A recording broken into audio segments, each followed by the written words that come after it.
Hello and welcome in this video. Today we are going to talk about the King's Gambit, one of the most fascinating and exciting openings of all, because White can create a lot of strong attacks actually. What is the King Gambit? White can introduce the King's Gambit with this move f4. The main idea behind this e4, e5 moves with this move e5, Black would like to control the center and develop his pieces behind it. This video is part of the series. Actually, I'm creating a lot of videos about e4, e5, and you're very welcome to check the previous videos if you like. And here White in the previous videos tried to play this move d4 in order to strike in the center. Sometimes it's working, sometimes it's not, because here Black is going to capture on d4. And with the King's Gambit, White's idea is to remove that pawn from the center of the board in order to play the move d4. In order to control the center. And after this capture, actually, here we have two main lines actually. One of them is knight to f3, we're going to examine this one later, and another variation is bishop to c4. Both of them are very entertaining and it provides a lot of aggressiveness to White. But here, more specifically, we're going to see 1, 2, 3, 4, 5, 6 different options which Black can play. And I'm very happy to share the PGN files with you, and you can download them through my website. So here it's how you can do it. How to find the PGN files. This is the starting position on my website, and you can see this option register. You can register for free. Then you can log in and new item will appear profile. Please click it and you're going to see this page. Scroll down and click in your favorite opening line. Click it and then you're going to see the lessons inside. Here you can read a separate article and then you can start study the lessons one after the other. The lessons are different, and then you can download the PGN files on your computer by clicking here. A new window will appear, and by clicking that one, download, you will get your files. This is Angelo Kesaris from Rules and Strategies, and here we'll continue. Black here can play the move knight h6. One grandmaster played that move, so don't start laughing. After knight h6, I don't really like this one. Below of me you can see the valuation of the computer, but here how the game could continue. White have two options. One of them is this, obviously, to develop the knight, putting more pressure on that pawn, and after d5 he can take, and after this we can pin that pawn. He can play that move because White can capture there, but Black is striking to very fast development, and after that move he's threatening checkmate here, as you can see, very straightforward. He's threatening checkmate, so Black give this check first of all, and after this move here, I'm not sure what's going on after that one, right? We can play rook e8 to pin these two pieces. This is the idea behind it. So here Black is better actually. It's a little better for sure. White will going to take some material, but it's not good for Black to go to White to go on this. For that reason, he gives this check in order to free the e-file. So he played here, and normally in the King's Gambit, it's okay to destroy the king, the castling actually. It's not necessary to castle here, because you can play other moves and secure your king step by step. And here he played that one, and after this we have this one, and knight to c3, the game continued like this, development, the rook development in the open file, and after b3 we have take, and now he played a very strange move. He played bishop to e1. It's extremely difficult for me to understand this move. The game is Hort Miles. The Miles is very strong grandmaster actually, but he lost that game against Hort. He played that move, and after king g2, another simple mistake we can say. He lost some of his initiative, but even better was this one. And suddenly you can see that okay, we didn't castle the king, but we have an open file, we have a lot of activity, the bishop is active, maybe the other bishop can land there, we can attack this bishop, and we can combine the rook and the bishop, eyeballing or attacking this g7 square. This is the King's Gambit, a lot of ideas.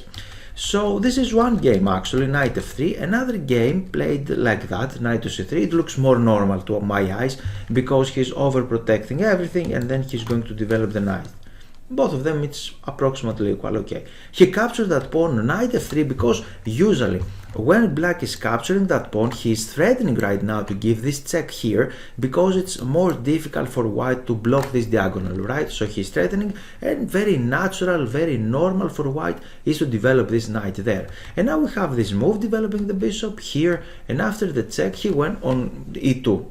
And it looks extremely ridiculous, right? But you can see the computer says it's approximately equal. Black is not winning here, despite the fact that he has an extra pawn, because it's not so easy to protect that pawn here. White has a fantastic sender. Temporarily the king is not well placed there, but step by step we're going to improve the king. This is all about the king's gambit. You can see you can play some strange positions and you can surprise your opponents. And now castling, it's a very nice move actually, but Van Forest, very strong player with the black pieces, didn't play that one. And the game played 2017 actually on chess.com. It's recent, we can say, game, like it's not from the last century. And after this move he's trying to protect this pawn, and we have h4. We are going to attack the bishop. Why not? The king is safe here, below of these pawns actually, behind of these pawns, and now he starts attacking. He's attacking the bishop, and after this move he played that one. He just captured the material, and you can see the evaluation of the computer that white is better. And after that move we have a little problem, what we're going to do with the king. And we have some ideas to secure our king. One of them is to castle, and to castle normally, and the other one is to castle manually. And this is exactly what white did here. He played that move, protecting everything, and after castling he played bishop here, and after this one he put the king there, so giving more freedom to his bishop. And after this he played the rook in the center of the board, and suddenly he went on c1. And as you can see the position here, the evaluation of the computer, white is better in this position. So black didn't play so nicely. I'm not impressed by black's play here. We have Van Forest, a very strong grandmaster with the black pieces. He managed to win this game later. You're very welcome to download the game later and see it by yourself, but right now he wasn't in a very good shape. So knight h6 I'm not really recommended, but the things can go wrong as you see. And now we have c6, another logical move, because black's idea is to play in the center of the board.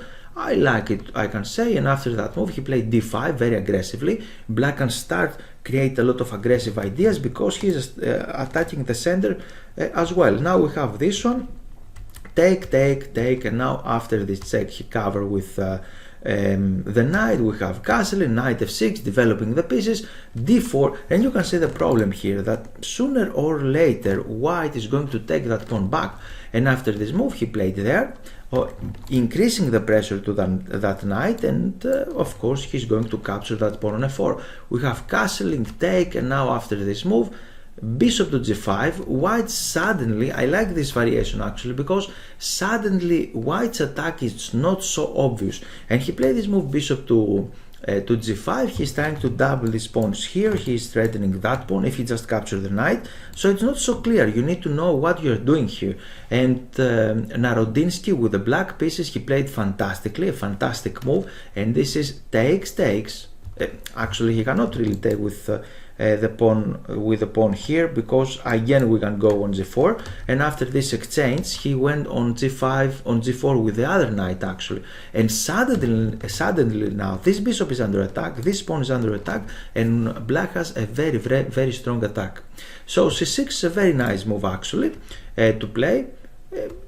With white, any recommendations with white? I don't know, you can just develop the pieces. d4 is also okay here, just developing the pieces, and you can play bishop d3. It's another option actually. It's not losing, the king's gambit is not... Chess openings are extremely important, and especially if you play blitz games. Do you struggle with them? No more! We have a specific and very simple solution for you. Asaf Givon and Angelo Keseris created the Chess course, the best 10 aggressive and blitz-friendly openings. Follow the link below and grab your gift today. Completely losing from the beginning of the board, but we have some options. Another one is queen to f6. I don't really like this idea actually, because what we are doing, we are just attacking this one, and many players played this one, and I selected from the most popular from the less popular to most popular openings, or more popular choices. And some people choose this one. And now we have two ideas. One of them is knight f3, or another one is knight c3. And after this you can play d4. I have a fantastic variation here. Always we can stop the check like this, but you should be remembered to develop your knight first of all in order to control this e4 square, not to lose that pawn, very importantly. And now he went back, he created some weaknesses, but after this white has the double pawns in the center of the board, some weaknesses on the king side, but he has very nice development. And these pawns harming down black's activity, so he cannot really develop the knight there. So you can see we have pros and cons, and after that move he has to do something in order to liberate his position. Immediately he is undoubling white's pawns, and after this he played here, check, here, and now have long castling, and after this he just captured the pawn, and white has very strong initiative, very strong initiative. So let's go back. Knight to c3 is one option. Another one is this one, try to put more pressure against that pawn, obviously. And now he captures there. We have here bishop b4, and now after bishop c4 I have a very interesting position for you, because here black just captured this one and say, okay, I'm going to capture everything, right? I'm taking everything. What are you going to do? And white's position have a lot of dynamism, and with the king's gambit he would like to open up the f file, and suddenly you can see this bishop is a monster, and after castling here, white is winning. You can see the computer, it's winning. But why he's winning? Because he would like to capture the bishop. He opened up the file, so he has fantastic development, and this bishop with that rook can create real problems there. And he can play something like this one. For example, this is a check, we can take it, attacking the queen, and we are winning. Another possible continuation is this one. Try to block the file. What more natural than that? And black said, okay, you're going to take back the bishop, the material, I don't really care, I'd like to develop. But here, this is why King's Gambit is so entertaining, because you can create a lot of sacrifices, and one of the sacrifices is this one. We are trying to destroy the enemy in the middle of the board. This is a check, and after that one we have take. The queen is under attack, so black has to remove the queen from there, and he has two options. One of them is to go on g4. What are you going to play? A double attack. The queen is gone. Another idea is to capture that pawn, but after this we can take the queen again. It's amazing, entertaining variation, this one. So queen f6, it's not a good move, and if you see it on over the board you should be happy, right? Another one is f6. We're going to see it later. Bobby Fischer, the American great player and world chess champion, played with the white pieces, not particularly this one, but in another variation here. It was knight f3, knight f6, he took the pawn, and the other guy played a strange move, I think. I'm not recalling now. Or after knight f3 he played f6. Yes, this is the variation. He played f6, and white is winning after knight takes there. It's a winning variation. But the other guy was a FIDE master in simultaneous exhibition. He would like to trick Fischer, actually, to underestimate him, and he played the smart move queen e7, and the game ended in a draw. This is something similar here, because after f4 he's trying f6, and obviously after this we cannot really take like that, because it's a beginner disaster. We can give this check, and after g6, for example, we can continue with this double attack, attacking the king and the rook. If you are beginner, but by the way, because this lesson is not for beginners, I have a lot of interesting lessons on this YouTube channel, and you are very welcome to subscribe and see a lot of them. So you should not capture on e5 instantly, but you should do something else. Here, sorry, I mixed everything. Knight f3, many people are playing this one, but after this opening moves, white is better, but it's not 100% clearly better. Now, what is this actually? Terrible mistake. One player did that. I have one game here, and with white pieces we have a grandmaster. With the black I don't know, and after this he managed to perform this checkmate, but in any case. After f6 here, come on, f6 takes, we can play the move knight c6. It's interesting, look about that. We just sacrifice a pawn, and we would like to open everything. And after this normal move we can take there. If he just capture here we can develop the knight, and suddenly black is attacking, right? Black has better center, very nice development.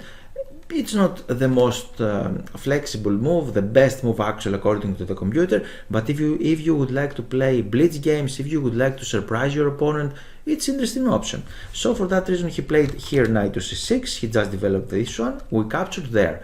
And now the position is symmetrical, right? The pawn structure is symmetrical, and I don't see how big problems white can create. And after this we have that. So here d4 is an interesting option actually to unbalance the position, to create some attacks or things like this. But d3, during the game one player played this one, and I'm selecting games from strong players. Actually, with the black pieces we have a FIDE master, close to FIDE master rating, and he played this one. Now we have this, and after that he played here to exchange the bishop, he played here, we have some exchanges. This one he's going to take this monster bishop because one day he would like to castle, and after this sorry about the interruption, he just captured there, he played this one, he played the queen here, the bishop there, castling, and what is black's problems, right? Where is the black problems?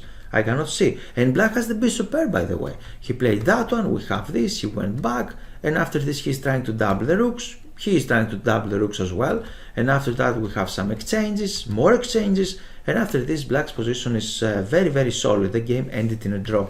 And here please also notice that he cannot really take that one because we can take with the rook takes, bishop takes, and then we have this move, b6. And after this we're trapping the bishop, so he cannot take there. f6, I'm not a fan of it, but I found it. Some people are playing this one, 300 games played actually in classical game, and you can surprise your opponent with this one. Okay, knight f6, it's another continuation. We have a lot of transpositions here, and the best move here is knight f3 actually. Try to attack. If he just captures that pawn, we can play d3, attacking him again. He can go somewhere, then we can take there, and you can see with small transpositions we would like to control the center step by step, open up the file. Temporarily we close this one, but we're going to play d4 to open this bishop again. And after d4 we have two very strong players here. He played that one, knight here. It looked like the knight is nicely placed there, but it's not its natural square, because with the pawn on e5, you can imagine the pawn here, the bishop there, the castling, maybe the queen can transfer to the attack somehow. Suddenly white has a lot of pieces on the king side, so it's dangerous, right? It's very dangerous. And after this one white is playing even more aggressively because he would like to take here to develop the knight, create a free pawns in the center of the board. He would like to push them forward to create troubles. And now we have this check, bishop here, some exchanges, c6 to overprotect everything, knight there, castling, rook c1, and now it's not so easy to suggest moves for black. And with the white player we have Bronstein, one great player, Bronstein, very aggressive player, and with the black player pieces we have Arthur Yusupov, a very strong player as well, a very nice author. But in this particular game he didn't play correctly, and I cannot really find a lot of ways how to develop my pieces here. It's not so easy. During the game, yeah, I just suggested this one I guess, and after these exchanges he can play something like this, and you can see everything is coming, right? You can feel it. The bishop, the castling, the rook is here, the knight maybe can jump in the right moment. I don't know, almost everything is there. This one continuation. He played knight there to develop the pieces, and after this we have that one, and again white has the initiative. You can see the evaluation of the computer. White is better here. So knight f6, I don't really recommend this as well. And now we have the final move, queen h4 check. It looks the most straightforward, but here it's why King's Gambit could be playable actually, and why people played this for many years, because black cannot really win something here, because after this move we are controlling everything. And why, Angelo? Some people are continue giving checks on a4, because after these moves he would like to create some weaknesses on the light squares here, or maybe he would like to launch an attack with h4, h5. This is the idea. This is why he did this one. And now we have a lot of options. d3 is a very solid actually, and after the exchanges You see, we can develop our pieces. He cannot really attack in the center of the board, and you can castle long side, and you have better activity. Better activity of your pieces. The bishop can go there, the knight here, you can castle the other rook here or on f1. You can start pushing your pawns if you just develop the knight, let's say. And I like white's position here. Actually, computer says that it's completely winning. We have a game there. Another continuation could be something like this to develop the pieces and play like a gambit style, because even this, it's okay. Now I analyze 4 moves actually. One of them is this. You can see he would like to sacrifice everything, and black is forced actually to do something like this, to exchange the queens, and now the game continues like that, not exchanging the queen. Now we have this one. You can see the powerful center. The powerful center can talk. Black sacrificed there, but suddenly he lost this exciting game actually, because he lost the rook here. And he should not capture this rook, because we have that one, and suddenly the queen is under attack and this is under attack, and black is going to lose the rook. These excitements. I don't play actually the King's Gambit with the white pieces, because maybe I'm a little older for this stuff actually, but it's extremely fascinating to see it, to examine it, and maybe you can have a lot of fun with the King's Gambit. I play this in blitz games or something like this, just for fun actually, to have fun. And this is another variation. Try to attack the queen, and after that he just protect the rook, so he cannot take the rook. But here black is better. Castling is a very interesting option. He played this one. I don't really like to play with the pawns, and when the position is complicated, both sides can go wrong actually, both sides. You need to find precise moves all of the times, and this one, c5, is not one of them, because here after this white has clearly better position. Queen e5 played during the game, and he managed to win that one with the white pieces. But he has to play castling, for example, and black is little better. Complicated position, little better, with a lot of excitements, right? Queen f3, what a move. So you can see a lot of ideas there, and he can gambit the pawn like this. And now we have again clear advantage. You can see the valuation here. White is better, and after this he played the wrong move there, but even better was knight takes here, and white is completely winning. You have a lot of opportunities to win the games. And last but not least, white, after this move, he can take on e5, and after d6, what to do now? He just need to develop somehow the pieces. d6, and now we have a lot of interesting options. One of them is this, for example, to play d5. More solid game. It's more solid game because you have a very a nice center, solid center there, and we can continue developing our pieces. The position is approximately equal, or you can develop the knight instantly, and after these exchanges, again I analyze a lot of pieces, a lot of ideas like this one, like that one, or like this. And now knight f6 here, developing d3, and it is we are in King's Gambit tabby actually here, because you can see what's going on. We have this powerful bishop outside of the outside of the pawn chains. We have the open file here. We can castle, and we have some initiative, some attack. All of the pieces can go forward. And why to learn the King's Gambit? It's very important to learn the King's Gambit, because later you're going to understand the Vienna Gambit. It's more advanced opening actually, the Vienna Gambit. Players used to play this one after the King's Gambit, but you need to understand everything, what is going on, and we have a lot of fun actually with this Gambit. And after this he played there during the game. We have some exchanges, bishop here. I just following a game, that one. He played there to castle in queen side probably. He just played the queen on that square. He castled in the king side. Okay, try to avoid some weaknesses. The game is approximately equal, and what happened during the game, I don't know. I'm going to see right now. White won that game actually. It's equal, but he has some initiative. In this particular video, we analyzed a lot of sublines in the King's Gambit. It's a very entertaining opening, and please stay with me. Please subscribe to that channel in order not to lose the future videos. Thank you very much, and have fun with your new weapon.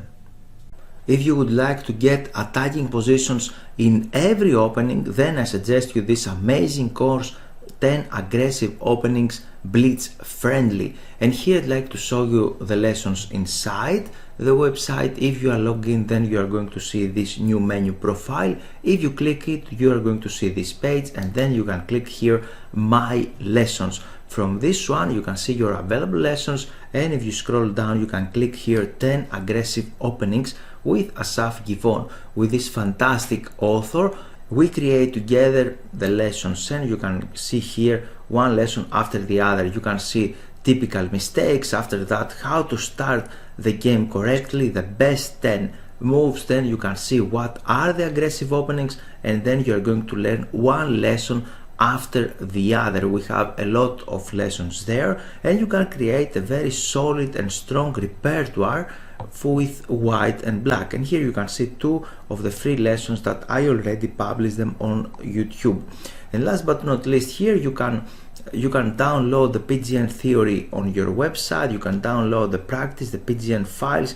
You can see all of the games online on my website, or if you click here on practice PDF, then you can see the exercises in the PDF format, and you will be available to download this as well. You can set up these positions. You have a lot of interesting examples in each position from every single opening. I suggest you this fantastic course in order to start correctly in every single opening. Thanks for your time, and I hope you enjoyed the video. Here it's time for action. This is the initial page of my website, and here you can click Give me access to get access to free lessons. You can read this page, and if you scroll down, here you can add your name and your email. After that, you're going to take a free lesson how to avoid chess blunders. So, time for action is now, and you're very welcome to join my mail list.